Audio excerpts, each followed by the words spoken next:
And everybody. Okay, so I just started recording. Okay, I'll start again. Do apologize, folks. Yeah, so back to spent 30 odd years in HR, specializing working with high performing teams. And this year I worked in two very diverse sectors. The first one was in the health sector, and the second one was in the property management sector. Totally different propositions. So working with the care workers, I was told that the care workers were being, treated pretty badly by patients' families, by some co-workers, and even by some managers. And over in the property management sector, I discovered that they were being treated pretty miserably by property owners, tenants, and the tradies that they would have to bring in to fix up the mess that tenants left and the owners weren't impressed with. So both sectors were dealing with this, the front-end workers having to deal with just awful stuff. And mostly we're nice people, and mostly nobody teaches us how to do this, what to say and when to say it and how to say it. We just don't know how to do it. So because both sectors were very big and the people were all over the country, I started running a series of webinars that people could, like this one, that people could join in to say, okay, look, this is the problem I'm having. This is what's going on. What do I do? And so I started teaching people what to say, when to say it, how to say it, and what to do if it went pear-shaped. Because sometimes when you speak up, people don't react very well. They don't like you speaking up because probably you've never spoken up before. So I was running webinars on all of this. And of course, webinars are visual. And so people would say, I'd give them a sentence or try this phrase or this is what you can do when. And that people would say, can you write that down for me? Because being visual, that's great, but can you write it down? So I started writing all the phrases down, which ended up becoming a book, which I'll talk about later. And so as a result of the book being published, and I did a few book launches, and then people would say, oh, look, can you come in and help? I've just got a very small team. I realized that it's a lot to take in if you've never, ever stood up to people before. So basically, I've come up with this little step phrase that helps people remember what to say because it's fraught with emotion. So I'm going to talk you through that. So I'm just going to pop a little message in here for Wikipedia. Bear with us, folks. We'll do the best we can here. So I'm going to talk about the difference between annoying people and potentially dangerous people. And it's a very broad spectrum. And there are different ways of dealing with annoying people to dealing with potentially dangerous people, of course. I want to talk about the difference between a tough boss and a bully. Because some people say, oh, my boss is a bully. And I say, okay, well, how does that manifest? Well, she shouts at everybody. Okay, no, that's not a bully. That's a person that's probably not greatly well trained in management, but that's not a bully, strangely enough. I'm going to talk about the difference between bullying, harassment, and narcissism. And there are degrees of all of these things. And I'm going to show you what to do if you are faced with a bully and what not to do. I'm going to talk about reclaiming your power. Nobody likes to go home at the end of the day having felt that they've been abused uphill and down dale when all they've been trying to do is to do a good job. I'm going to teach you how to deal with reactions because there will be reactions. As I say, if you've never stood up to people before, they're going to be very, very surprised. And I want to teach you how to be an assertive person, not an aggressive person, because you becoming an aggressive person doesn't solve anything. It just means you've now got two aggressive people going head to head. Assertiveness is a very different technique. And once you've learned how to be assertive, you will find that the bullies and so forth give you a wide berth. So I want you to think about Where the person, so if you could see me, visually, I would get you to think in terms of a long line of people. So at the left-hand side, you've got people who are just annoying. Gosh, they're annoying. I'm going to think along the spectrum, we go to people who give you quite a bit of stress for whatever reason. And then at the far end of the spectrum, we've got people who actually terrify you. So we've gone from mildly annoying, really annoying, rude people, obnoxious people, terrifying people, and downright dangerous people. And I want to show you how to deal with each of those so that you actually, survive the day, basically. A big question I ask people when they say, oh, look, my boss, or oh, my mom, it's my mom, or my sister, or my co-worker, I will always say to them, how important is the relationship to you? Because if it's a horrible boss situation, you can dust off your CV. Well, perhaps not so much at the moment, but normally you can dust off your CV and just start looking for another job. That's not always possible right now. Probably the employment market is pretty stale and stagnant. So somewhere in there, you might have to make some decisions as to how you stay sane while you deal with this person and not let them send you into a stroke or whatever. So how important is the relationship? If it's a family situation, of course, that's different. You can't walk away from your family. Sometimes you find you have to, but hopefully, mostly we don't walk away from our family. But it doesn't mean that you still have to take abuse or neglect or victimization from them. It still means, yes, they're family, they're important to me. I don't want to lose them, but I don't have to put up with this treatment. And of course, my question of people is always, have you actually already tried to say that this is not okay? And people go, yeah, I've tried a million times. So, okay, well, when you've tried a million times, either you're not saying it the right way that the person can hear it, or the person will never hear it. So we'll do a little bit of thinking about that. And if you did say this is not okay, did you witness any changes in behavior after you said this is not okay? Because if you don't, then as I say, we've got to do some different strategies. Now, also because we've made this session private, because I know that this is a topic that not everybody wants to put their name and face publicly. Anything that, please make notes as you're going through this. Anything that you think, okay, I am having problem with my sister. This is what's happening. Email me and I'll give you some thoughts and suggestions. I'm more than happy to do that. Okay, so don't feel that just because you can't see me or just because we can't use the chat box necessarily, that I won't be here for you afterwards. I will be here for you afterwards. Okay, so going on to the next slide. So I do apologize if you've been on previous sessions and you may have seen this a million times, but I still can't believe when I work with a team, when I explain the different personality types, how many people still haven't been exposed to understanding different personality types. So I'll do this in brief, but I have to put it in because this will help some people understand why some people are irritating, why some people are stressing them, and why some people are maybe a little bit more than they can cope with. So profiling was started by Hippocrates, so it's been around a few years. There are a million varieties. I use this one because it's visual, because people can relate straight away. So what I say is you have all of those personalities in you, but you have a dominant trait and a least trait, in other words, a strength and a weakness, and this is how they work.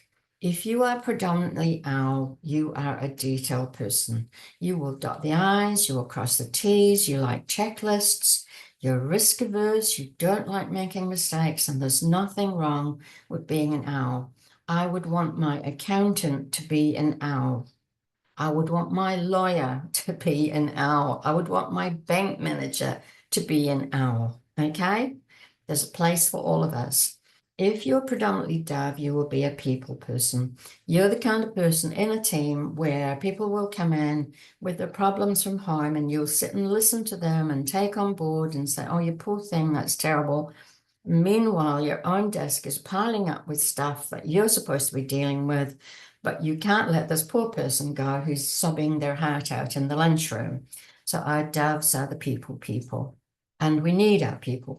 There's a lot of unkindness in the world right now. Our peacocks are the ones that you will hear before you see. They usually wear bright colors. Orchidia in her bright yellow is a peacock. We love our peacocks. They're fun, they're delightful, they're high energy, always positive. Okay, so they are the light and soul of our teams. They're not perfect, not by a long shot, and I'll explain why shortly. Our eagles are the get things done people. They're usually the manager, the team leader, the boss. They are the people that will want to know, when will this be done? Why was it not done yesterday? They are the get things done people. So in teams, what I say is, if you have an owl, the person that will annoy them the most is the peacock. And so that's the owl who's in the accounts department saying to the peacock who's in the sales department, you haven't done your paperwork this week. And the peacock will be saying to the owl, get a life. Because I'm out here in the rough weather bringing in sales to pay for you to sit in your nice warm office. However, if we are not doing our paperwork, dear peacock, then I don't know if we've made our budget this week, and I don't know if we can pay you your bonus this week. So the owl and the peacock have got to understand, yes, they're polar opposites. They have to respect each other and they have to communicate. And of course, it's the dove and the eagle. So the dove is saying to the boss, oh, what about the people? And the boss is saying, stuff the people, get that stuff out the door. And the dove's saying, but you can't do that. We've got high turnover, we've got high accident rates, we've got high sickness. And the eagle's going, says things like, and when I hear someone say this, the hackles turn up. You can't get good people these days. Yes, you can, but you've got to treat them with respect. They're human beings. They're not robots. So think in terms of your dominant personality. Think in terms of the person that you have come on this webinar to maybe understand better. Where do they fit in those styles? Because those styles are automatically normal. That the owl and the peacock are polar opposites. They will annoy each other. And I say in a team, you don't have to like each other. It's not important. You have to respect each other. You have to respect that each of us brings a talent that the other people in the team don't have. So get over the need to like, get to understand. I'm not saying that it says you can disrespect me, and we'll talk about that shortly. It does mean that I have to be able to say to you, that doesn't work for me, or I'm having challenges with that. Can we talk about that? So it's just sitting, having what I call adult conversations. So we respect both points of view. So we'll just move to the next slide. And as I say, because we can't do dialogue today, any questions, just feel free to email me and I'll try and give you some deeper understanding. So, and understanding the difference between people that just annoy you and people that are dangerous. Because I do get calls from people that say, oh, my mother's a narcissist, or my boss is a, psychopath or whatever. That doesn't tell me anything. What I want to know is, what are the behaviors of this person? And do they fall into the annoying or dangerous category? Because they're very different strategies. It's really dangerous for us to group everybody under a name that says psycho. I'm not qualified to diagnose psychosis, but I do know that if I look at somebody and say you're a psycho, that doesn't serve anything. What is it, the behavior of that person that's upsetting me or scaring me or distressing me? We can only deal with behaviors. So what I've said here is, if you're thinking, tough boss is a narcissist, No, tough bosses are tough bosses. They're usually in the ego category. The difference from them being a narcissist or a bully is they're tough with everybody. They don't single you out. They're tough with everybody because they want results. Now, sometimes we can want results to the detriment. I'm not saying that this is always the right thing to do. This is where the other people in the spectrum need to be able to step up and say, actually, hang on a second. If we do that, then our customers are going to be affected or whatever, you know. But a tough boss is not a bully. Annoying people may simply just be your opposite personality. So make a list of the people in your life that you came on this webinar to learn how to deal with. And maybe just one person. Make a list of them and have a think about, qualify it a little bit. Are they just annoying me? Are they just my opposite? Is it family and whatever.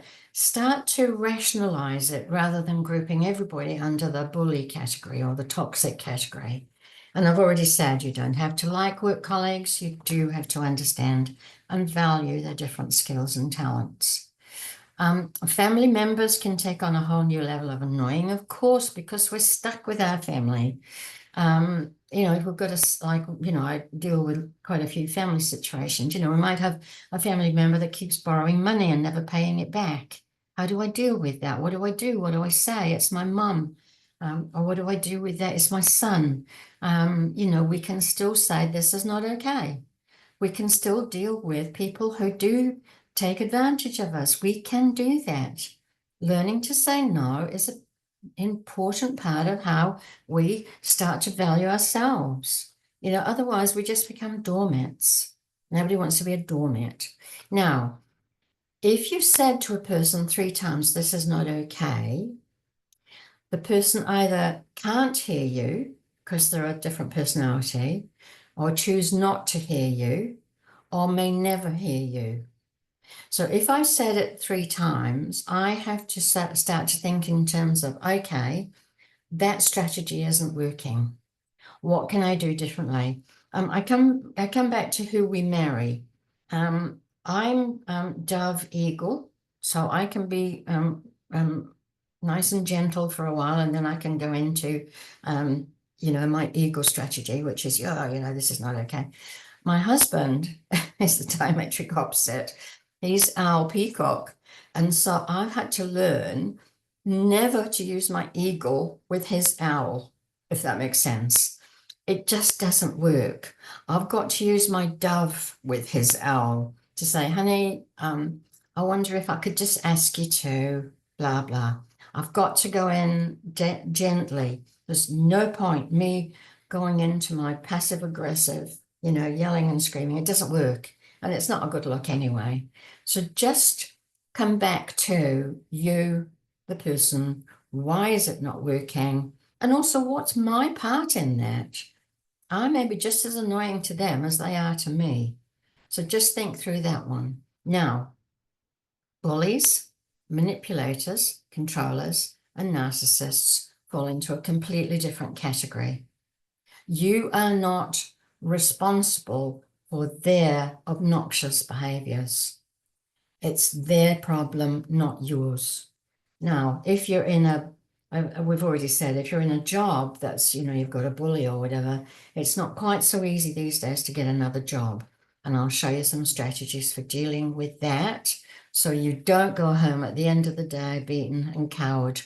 That's not okay. You are not the problem. They are the problem. These are the dangerous people. Now, think in terms of your family, your partners, your sisters, your friends. These are people that you possibly do not want in your life. And once again, you can make choices. If it's a family member, you can choose not to see them quite so often. If it's your dad, just choose not to see him so often. So we'll have a look at some of those strategies. And as I say, work strategies and home strategies are different. None of this stuff is easy, but you can learn how to deal with it. So the difference between a bully, a person who harasses people, and a narcissist are these. Bullies target one person in private because the people are gentle, nice, kind, lovely people. And they're usually more popular than the bully. They're smarter than the bully. They're smaller than the bully. They've got less power than the bully. Bullying is a power trip, pure and simple. Now, harassers fall into a different category. They target groups. They will target women, gay people, immigrants, people of color, but they do it publicly. They love an audience, really humiliating you in front of all of your work colleagues. How disgusting. Now, people can be both. Bullies and harassers can come into the same category. And that's really, really horrible. Once again, remember, it's not your problem. You can quietly sit, listen, hear them out, ground yourself, and just quietly think, what an idiot. Say nothing, don't react, just sit back and let them make an idiot of themselves, because they are awful, awful people. And sooner or later, it catches up with them. But keep remembering, you are not the problem, they are. Now, narcissists fall into a category all of their own. They can charm the birds out of the trees. And at first you think, oh, wow, what a wonderful boss. What a wonderful partner. And then once they've got you under their spell, they will use you and abuse you until you are exhausted. Narcissists, come back to when I was writing the book, I did a little bit of research on the difference between a bully and a narcissist. And also I asked the question, can they change? The interesting reaction, and I'm a member of Psychology Today. Not that I am a psychologist, I just follow the Psychology magazine. Their reaction to psychology is that bullies actually can change. It takes a lot to make them change. You know, maybe they're on their 7th wife or husband, maybe they're on their 15th job, but they can eventually work out that they are the problem. They do have that rational capability. Takes a while, years, whatever. Narcissists cannot change. It's built into the cake. They're born that way. Now, there's been very few studies until recently, until we've got the Trump of this world, on what narcissists are, how they function, who they are, why they are, all of that. So this is still new research into narcissists, but the feeling is they cannot change. But once again, eventually they will wear themselves out. You can only put up, a business can only put up with a narcissist for so long. A country can only put up with a narcissist for so long. Why Trump's back in, I'll never know. But anyway, whole new webinar. So bullies and harassers can change. Narcissists can't change. So if you've got a narcissist in your life, work out your exit strategy. So I'm just putting next, yeah, work out your exit strategy. Don't try and change them. Waste of time. Yeah, you'll die in the attempt. So my rules for dealing with a bully. Remember, I'm an ex-HR person, and I've had numerous situations where we found out that one of our managers, it's usually shown up in high turnover or lots of personal grievances. It shows up. So my rule number 1 is never tackle a bully. Don't. Just don't. Come back to stand your ground, stay in your space, say nothing, say as little as possible, let them wind down, ask them what they need you to do when they pause for breath, and then do what they've asked you to do. Document it. Document everything they've asked you to do. Because if this is a new situation with you and a new boss, what they're asking you to do isn't important. What they're doing is they're testing you. So they'll ask you to do something, you do it, You go back and you say, I've done it. And then they'll start to say, why did you do it that way? That's not the way I want it. In other words, what they've asked you to do is never important. What they're wanting to do is find out if they could bully you. And if you start, getting upset, crying, all of that, they have won and you have lost.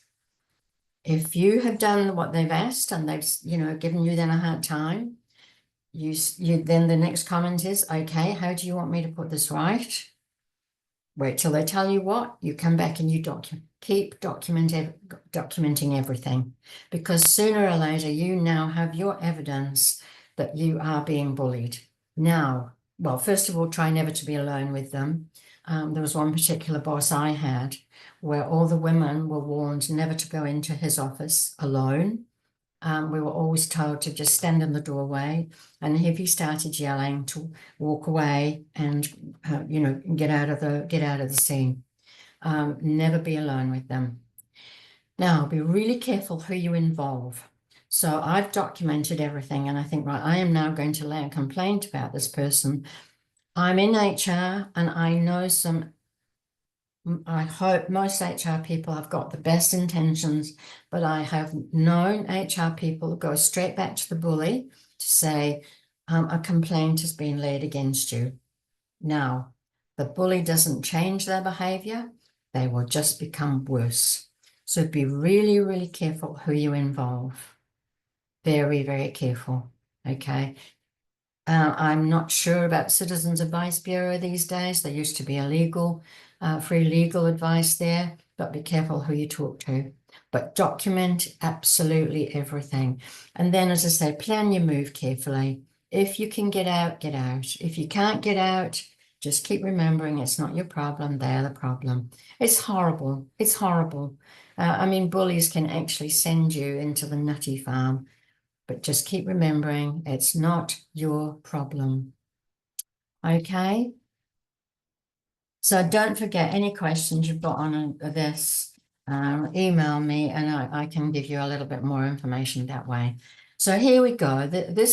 So as I started to do this with live audiences rather than with just through my book, I came up with this funny little formula, if you like. I've called it INGS, and there's a D, so INGSD. So because people would come to me and say, oh, look, I tried your phrases, and then I got partway through and I forgot what I was supposed to say next. If you can remember INGSD, keep saying that to yourself. This is how it works. I is an I statement. I am going to own this pain. Me. If I say to you, you are upsetting me, first of all, my finger comes out and I'm pointing in your face. You doesn't work. It immediately sets up the heckle of the other person. If I use an I statement, I'm owning it. And I'll come back to what I'm going to say. Name the game. Name the behavior. A number of times I've heard people say, oh, you are upsetting me. What? What does that mean? You don't treat me very nicely. What? You're going to get nowhere with a statement like that. Okay, so I statement, name the game. I'm going to give you this in a sentence. Gain acknowledgement, and then shut up. That's the hardest thing to do. We want to keep talking. We want to keep making excuses and allowances. I statement, name the game, gain acknowledgement, shut up, and then I'll teach you how to deal with the responses. Okay, I keep forgetting to say next slide, so I have to keep writing it. Do apologize for this, everyone. Okay, so I'm using a work example. Now, when you decide you're going to speak up to somebody, I urge you to practice with someone, with a colleague or a family member or whatever. So these are my INGSDs. So my first statement is, I have difficulty with or when. And the second statement is, name the game, when you put me down in meetings.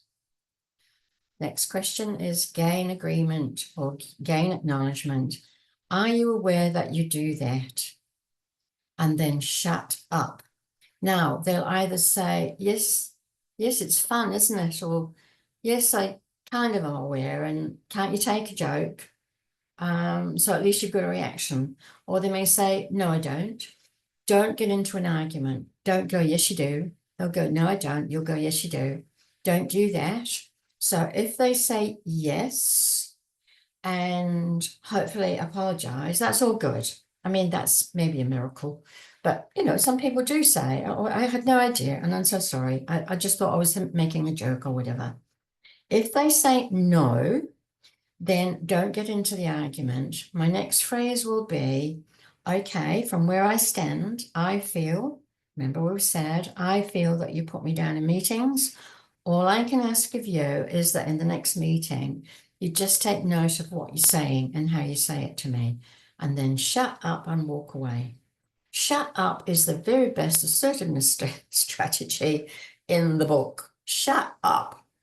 We make excuses for people. We make allowances for them. We let them back in. We make it okay for them. Don't do it. Just put your hands up. Say, it's okay. I understand. You don't understand. That's all right. I'm just asking you to not do that. Walk away.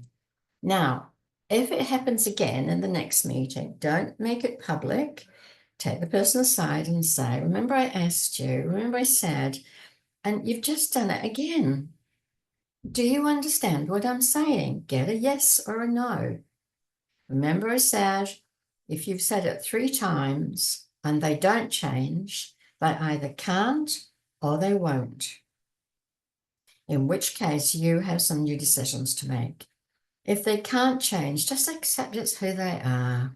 Just think, what a dick. Sorry, it's not very politically correct, but just it's not your problem, it's theirs. What a dick. And if they won't change, it's not your problem. Okay? I hope this is all making sense. I'm sorry we can't do the checkbox. Cool. Let's move to the next one. Now, dealing with reactions, and there will be reactions. So if I said, look, I have difficulty when you put me down in meetings, and they go, how dare you? How dare you speak to me like that? Who do you think you are? Whatever. Just take a deep breath. Keep eye contact. Keep breathing. And just repeat your phrase. Just say, I understand you maybe aren't aware. I'm having difficulty, and that's all I can say. Walk away. Denial? No, I don't. Yes, you do. Don't do that. Blame? Well, you.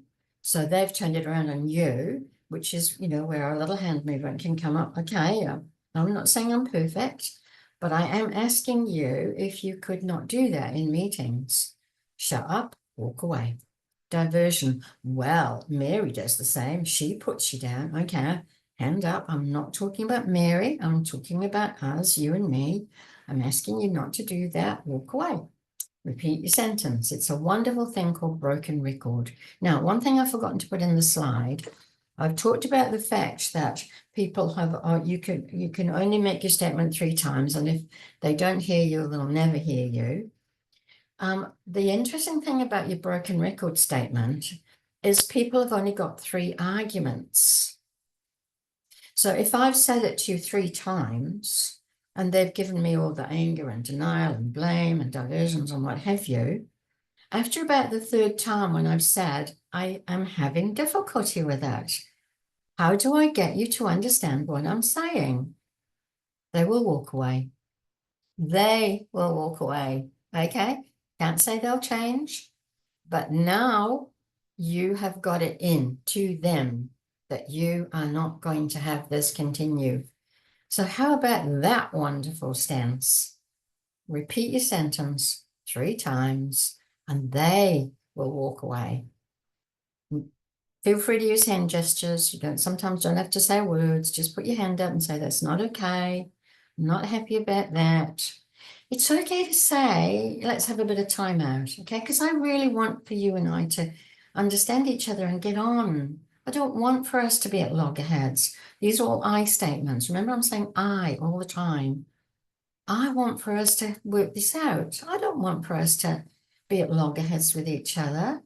Just have a think about it, and make your statement. I just want us to not make idiots of ourselves in meetings, whatever it is. and keep saying, it's not your problem. It's their problem. Cool. Don't forget to ask me your questions. Now, becoming an assertive person, it takes time. If I was to go back to, and I can't because of the way we set this up, if I was to go back to the birds and you think about the owl and the dove that are on the left-hand side of the quadrant, they are normally low assertive. They're not people who make waves. They're not people who rock boats. They're nice, gentle, kind people, and they're not high assertive. On the right-hand side of the diagram, where we've got the eagles and the peacocks, they're high assertive. They have no problem telling you if you're annoying them. Okay, so what we're trying to do is to get people on the right-hand side to speak up a bit more, and the people on the left-hand side to listen and be aware a bit more. When I'm working with a team, I'm saying, okay, there are 4 personality types in this team, and only 2 personality types are getting heard. That's not a team. You know, the people on the right-hand side think they've got all the answers. They don't. They don't have all the answers. And worse, they don't even ask any questions, half the questions. So we've got to, you know, get to understand each other. So some basic communication strategies, I called it shut up, but in political correct terms, it's the power of the pause. Just wait it out. Just you've made your statement, just wait, see what they do. Here's their side of things. They might come back and say, that's not how I see it. And say, okay, well, talk to me. Let's work this out. And keep repeating, I want for us to be able to work together. I want for us to respect each other. A broken record is my favorite. Timeout is okay. It's okay. It's all right to say, don't have to fix this today.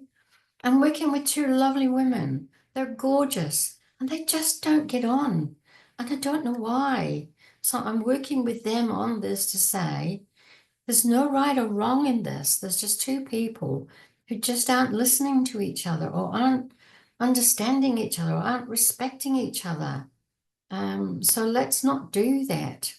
And of course, the other one is pick your battles. You know, I have worked with people where everything's a battle. It's like, okay, well, is that really important? Tell me the things that are important.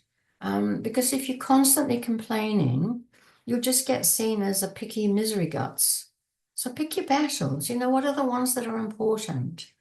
And live to fight another day. And the team thing, I don't want to fall out with that person because that's horrible. I want to be able to come in and say, how are we going? Did we have a think? Did we work that out? And keep remembering that in this case, you're not the problem. You're asking them to change behaviors. But remember, they may not be able to change. And if they can't, then you are going to have to accept that and adapt accordingly. Just give them a wide berth, or I don't know, don't see them as often, whatever. You know, use some strategies. Don't let it bend you backwards and, you know, make you miserable. Okay, so if we go to next. Oh yeah, here we are, good, okay. So one of the questions I ask people is, how easy do you find it to say no? And people look at me and they go, you can't say no. Why? Why can't you say no? And I worked with a group of female executives and I asked the question, how many of you are comfortable just saying no? And somebody said, women executives, that's not very nice. It's like, okay, I can't even, I wouldn't literally just stand up and say no. I usually wrap it because I've got the dove tendencies. I usually wrap my no in a few things like, you know, I can't do this right now. I'm offering alternatives. I'm not happy with this and I wonder if we could. That's my way of saying no. But I worked with one particular woman. She's gorgeous. She's got 4 sons and a husband from Norway or somewhere where men are dominant. And she said, I learned to say no really early in my marriage. I don't fluff it up. I don't wrap it in gifts. I just say no and I walk away. I love it. Okay, so just think in terms of your way of saying no and how that works for you. As I say, for me, I will always offer alternatives. Would it work or could it work if we offer suggestions? Have you thought about, or how about if we? But be clear. Don't waffle. Don't wrap your, which is why I say name the game. Don't wrap your complaint or concern or confusion in a whole lot of waffle. I've had situations where I was teaching supervisors in a factory how to have performance management sessions with employees. Performance management sessions are where there's been an absenteeism problem that's gone on for a while, a safety problem has gone. So this is not an easy, nice conversation. This is a manager or a supervisor's way of starting to say this must stop. And I've had employees leave those sessions, and I said, "Oh, how did that go?" And they said, "Oh, it was great. She paid me so many compliments." And I said, "Okay, so did you, pick anything out?" "Oh, no, no, no. I think that was such a lovely." And I'm going, that was supposed to be saying to you, stop doing something. So, yeah, be clear, be decisive, be determined. Now, in some cases, you've just got to plant seeds. I'm not expecting if I say something the first time to somebody that they're going to go, "Oh, look, that's absolutely fine." And of course, blah, blah. I may have to plant a few seeds. I have to say it a few times. Okay. It's okay. Be determined. Never sell yourself short. If somebody is doing something to you that is upsetting you, you are duty bound to you and your health and your sanity to say, "This doesn't work for me. Can we talk?" And I say to people, learn to say no so you've got the energy to say yes. I know so many women, and I'm sure there are men too, who run around after their workmates, run around after their partners, run around after their children, run around after their family, and then look back on their lives at 45 and wonder where it all went. Where did my life go? Because you're so busy doing everything for everybody else that you've lost sight of doing things for you. That's not being selfish. That's not being selfish at all. It's the put your own mask on first. Offer those alternatives, especially to our mums and our sisters.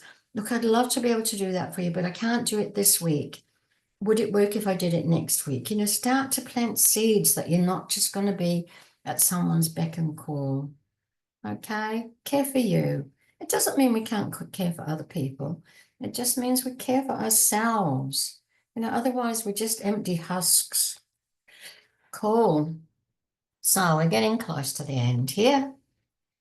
So I hope it's been valuable. And so I come back to, because this has been just me talking and the inability for us to have a conversation, please feel free to come back and email me and give me your exact scenario. And so I can give you a little bit of guidance as to what to do in that situation and how to do all of these things without burning out, without burning a relationship, without making a situation worse, because we can actually make situations worse. So it really comes down to this. You have to decide what your highest priorities are and have the courage, pleasantly, smilingly, non-apologetically, to say no to other things, to say this doesn't work for me, to say this isn't okay. And the way you do that is by having a bigger yes inside you. I am happy to help you when I can, but I can't give my life over to you at the expense of me. I can't do that. I don't want to look back on my life and look at all the things I didn't do because I was so busy trying to fix everybody else's problems. That's just sad. And so please go over to my website. There's lots of free stuff over there. But grab the book. This names will never hurt me. I wrote it in 2 months. It was so quick and so easy to write because I've been a dove most of my life. I joke and say I was married to an eagle, and for 20 years, and for 19 of those I was a dove. And for the last year I became an eagle. Okay, and I'm never going to give up on my dove, but I'm never going to let an eagle run over me with a tractor ever again. So I hope that's helped everybody. As I say, feel free to come over the other side and fire questions at me. So go well, people. I know this stuff isn't easy. I know it isn't easy, but I also know we've got to learn how to do it. So take care. God bless. See you around the other side.